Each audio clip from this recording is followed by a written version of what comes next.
Kitty. She's like, I hate this. I hate this. Oh, I'm sitting by her food. That's why she's over here. Hey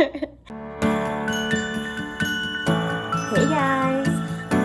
Happy Vlogmas.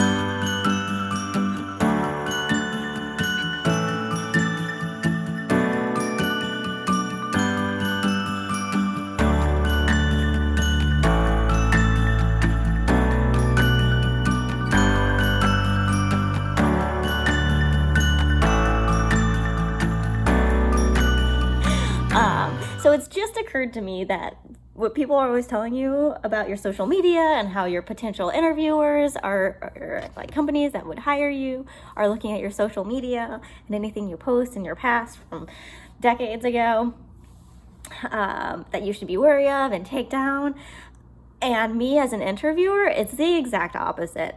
Like, I am interviewing people that it didn't even occur to me to check out their profiles. Sometimes I'll go to somebody's LinkedIn, but only if it's like for, I guess it's not for project work. I don't do that for project work. But if they already work at my company and I'm like, I want to know more about you, I'll go to their LinkedIn. But for interviewing, I haven't gone to anybody's LinkedIn, not their Facebook, if they even have Facebook still, their Instagram, nothing. But I was just at an interview where, we're asking, hey, what questions do you have for us at the end? And the person was asking me about like my career path and had looked me up on LinkedIn and seen my blog and some other stuff, which had to have been pretty recent because I didn't realize that the past month my blog was actually not working. So anyway, this person had found my blog and my LinkedIn and stuff like that. And I was like, this is the opposite of what people tell you. People normally tell you if you're going to be interviewed, you have to watch out for your social media presence, not the other way. That's like, if you're going to interview someone, that person's going to find your social media presence. So I just think it's funny about like how people perceive social media and how it interacts in the professional space with how it actually is, especially like I'm pretty junior, I guess, to be interviewing someone. I wouldn't call myself junior, but I'm definitely not a senior person, a senior engineer in our industry, which is like a 30 to 40 year person. And I can't imagine anybody who's a 30 to 40 year person having more time than me to just like go and scour the internet for some picture of somebody drunk from back when they were in college. Like, that's not really how we are using the internet.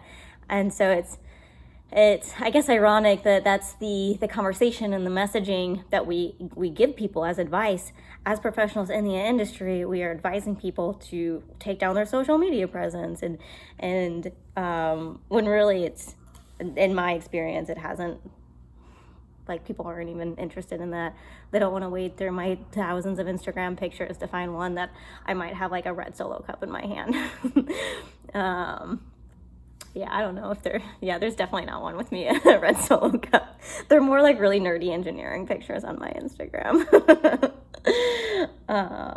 Yeah, so I just thought that was funny and I wanted to tell you guys about that yeah, we need to change this conversation we're having about people's profiles and how they hide what's happening in their personal lives, because I am of the opinion that you should not be hiding what's in your personal life at work. Like, there might be some things that to you it's important to keep private, but to me as a leader and a coworker, I want to know about those things because, if there's something I can do to help, like if you have parents that are sick and you need to go take off a couple hours early to go take care of them, like, I want to know about it so that we can help figure out if, somebody needs to come in and help support you for those 2 hours, just so that I can ask about it the next day, so that you don't feel like you're like, have all of the stress on you that is just on you. Like, I want to be able to be there and share that with you and ask you about it.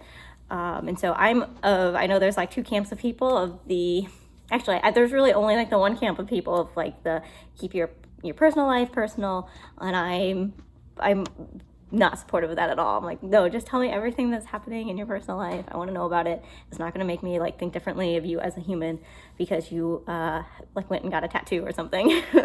Actually, one of my coworkers did go and get a tattoo. He's a regional director and he got a tattoo of a bunch of sharks on his arm, and one for like him and his wife, and his 3 kids are all a shark. he was calling a family of sharks a fleck of sharks, I think is what he called it. It looked really cool, the tattoo, and I was like, tell me all about your tattoo. And he was like, I've heard that you get the first tattoo and they're addictive. And I was like, yes, they are. I'm going this weekend for a tattoo consultation. Like that's a thing that like him and I probably normally wouldn't have a whole lot to connect over, but we definitely connected over tattoos and like wanting to get like cool art tattooed on our bodies forever. And like that's cool to be able to connect with people that way, and then feel like when we're working on a project together that we've got each other's back because we understand each other. And so for me, I think it's so important to not keep your personal life separate, to bring it to work and be your quote unquote whole self to work. So, yeah. But all that to say, my interviewees have not ghosted me anymore. I was actually late to that one. So I was like, oh man, I was complaining the other day about an interviewee that ghosted me. And now here's me that's missed my invite. I was like frantically trying to send out emails, and then I totally missed that I had a notification for the meeting. So yeah, that's been my morning. Okay, so Kat somehow maneuvered her way up here. I want to show you how annoying she gets when the food comes out. Girl. So she's like kind of falling asleep. I don't know what she's doing. Please don't kick this off, okay, babes? But we're gonna go and fill up her food feeder down there, and she's gonna get real annoying. So watch this. Okay, normally I tell one of my devices to remind me when to fill it next, because it only keeps 4 days of food. Watch this. What do I have? We're gonna fill this up.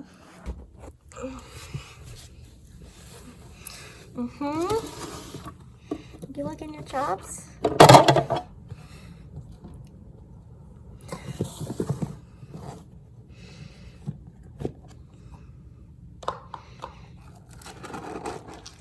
Why you didn't finish your food the other day?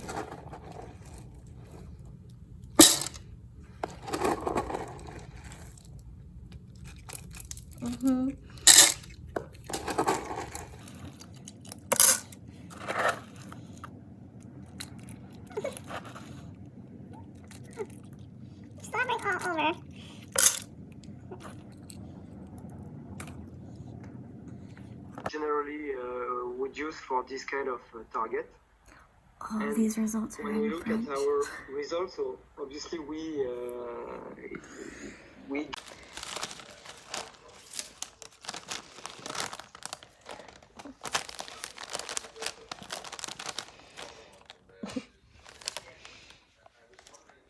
So it's Friday afternoon. It feels like it's a Tuesday, and I'm just getting caught up on some things. Finished all the review meetings for this week. Have a few more for next week. I can't remember if I have another interview, but yeah, it feels like I'm caught up on a lot of things and actually like doing a good job at all the different things that are in the air right now with my program and with my project and just everything else. I feel very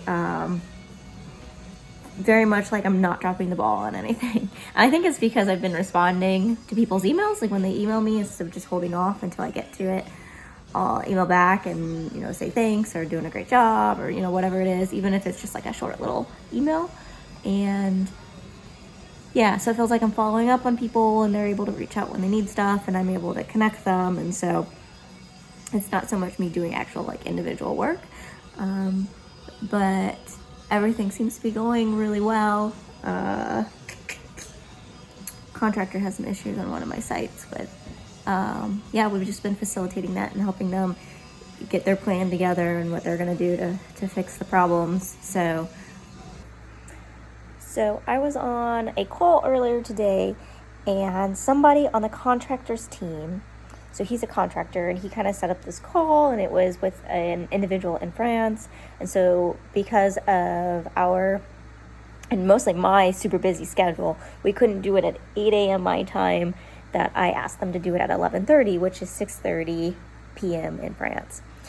And at the end of the call, that person who's he's not actually the project manager, but he is helping to run the project. I don't know what his official role is. He thanked the person in France and said, I hope you're not going to get kicked in the ass in the homeland for having to work late tonight. Was how he like signed off that call, which gave that individual no chance to be like, no, cool, my partner's cool. She's cool with me taking one call one day a year at 6:30 p.m. And he probably meant it as kind of a poke at us for having asked him for this late evening call, which, to be honest, we were doing to help them because they need some help in their lab tests, and until we have some more confidence in what they're doing out in the field, we're not going to approve them to keep going when they come back from break in January. So we got all of our people together on a Friday, right before a lot of people are taking PTO, to have this call with them. But they didn't see it as them needing help, I don't think. Because they just want us to approve it without having any evidence, which obviously we're not going to do. So yeah, and the whole thing, like when he said it, I was just so taken aback because it's so toxic for someone to insinuate that like your partner would be unreasonable, and that, I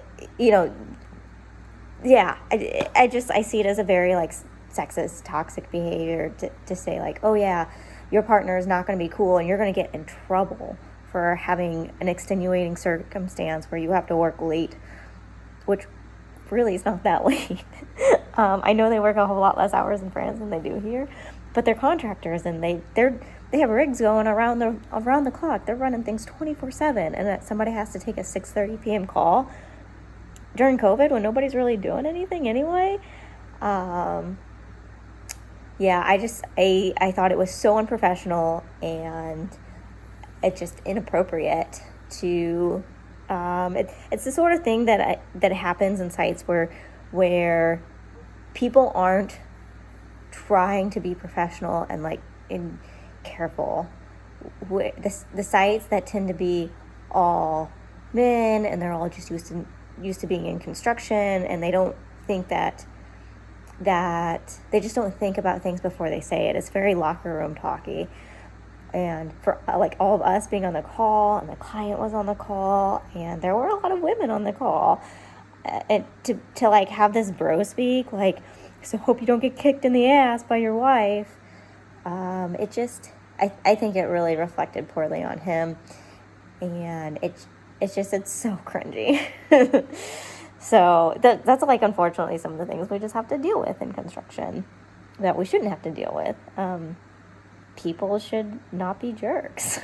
And the poor person that, like, the person that he was talking to, the person in France, like, he had no opportunity to be like, no, cool, I'm cool with it. Like, because it was the very end of the call, and that's how they signed off. And I'm still thinking about it. I had seen some videos that I was posting, or I had posted during the call, of like how all of our results were in French, and it was kind of fun to see the graphs and things in French. But yeah, so that just like came up in my mind. I was like, that was so uncool of that guy. And also, those are the sorts of people I don't want in my life or have to deal with, because like, why put up with that stuff?